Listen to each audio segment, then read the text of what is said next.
ich kaufe mir ein Grundstück in Spanien, stelle dort mein Tiny House drauf oder meinen Wohnwagen und lebe dann dort das ganze Jahr über. Das geht doch sicher, oder?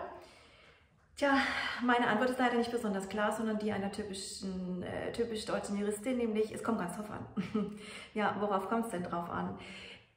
Ganz konkret auf den Einzelfall, den die jeweilige Gemeinde vorsieht für diese Art von Grundstück.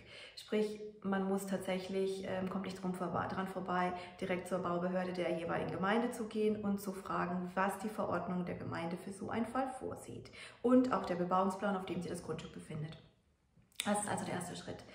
Da das jetzt aber nicht unbedingt eine sehr zufriedenstellende Antwort ist, ich weiß, werde ich dir jetzt nachfolgend mal die wesentlichen Kriterien und die grundlegenden Kriterien erläutern, die in ganz Spanien allgemein für diese Art von Fällen gelten. Zum einen muss man differenzieren zwischen, ob das Tiny House oder der Wohnwagen als bewegliches Gut oder als unbewegliches Gut angesehen wird laut dem Gesetz. Es sind zwei Rechtsfiguren, die im spanischen Zivilgesetzbuch geregelt sind, und grob kann man sagen, beim Fall vom Tiny House ist dieses Tiny House fest im Boden verankert, ist angeschlossen an die Stromversorgung und an die öffentliche Wasserversorgung, dann ist in der Regel von einem unbeweglichen Gut auszugehen, mit der Folge, dass das so gehandhabt wird, als ob es ein ganz normales Haus wäre, das man baut. Mit der Folge eben, dass man Baugenehmigungen braucht, dass man die Bauordnung, die Baugesetze erfüllen muss, gegebenenfalls noch einen Architekten beauftragen muss und den ganzen Prozess durchlaufen muss, den man auch durchlaufen müsste, wenn man ein neues Wohnhaus dorthin stellt. Ganz wichtig auch, ein Tiny House kann auch nur auf dem Suelo Urbano, also im bebaubaren Land, gebaut werden und nicht Suelo Rustico, also Agrarland. Ist hingegen das Tiny House nicht fest im Boden verankert hat, die eigene Strom- und Wasserversorgung, wäre es eher als ein bewegliches Gut anzusehen, was aber leider nicht zur Folge hat, dass man keine Genehmigung dann braucht, sondern einige oder viele autonome Regionen sehen in ihren Baugesetzen Regelungen vor, die eben diese Art von Häusern, Bebauungen, auch wenn sie nicht fest verankert sind, eben einem Wohnhaus auch gleichsetzen und dementsprechend auch wieder Genehmigungen erforderlich sind und ein ganzer bürokratischer Ablauf durchlaufen werden muss. Beim Wohnwagen könnte man sagen, gut, das ist ja etwas, was Räder hat und was man hin und her fahren kann, dementsprechend eher bewegliches Gut, ja.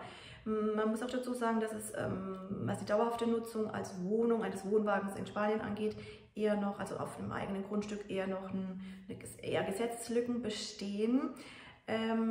Aber auch hier wieder ist es am wahrscheinlichsten, dass man wieder entsprechende Genehmigungen braucht und deswegen unbedingt mit der Gemeinde das abklären sollte.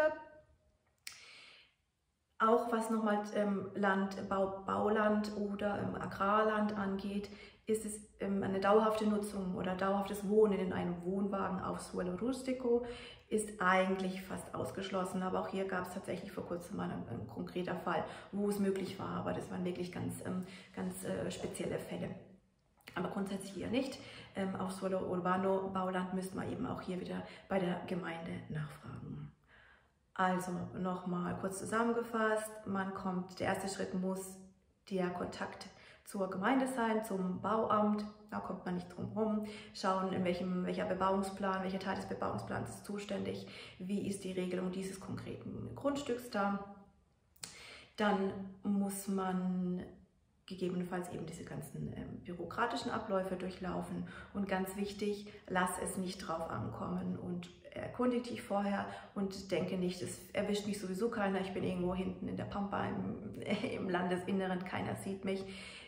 Es kann immer mal wieder einen Nachbar geben, der dich dann verpfeift oder die Gemeinde tatsächlich darauf aufmerksam wird. Das Risiko ist zu groß, denn in so einem Fall sind mit Sanktionen zu rechnen, die man auf jeden Fall umgehen kann, wenn man sich vorher richtig erkundigt. So, ich hoffe, das war jetzt hilfreich für dich. Wenn du weitere Fragen hast, melde dich gerne und ich würde mich freuen, wenn dir das Video gefallen hat, wenn du mir einen Daumen nach oben geben würdest und wenn du es noch nicht getan hast, dich in meinen Kanal abonnierst.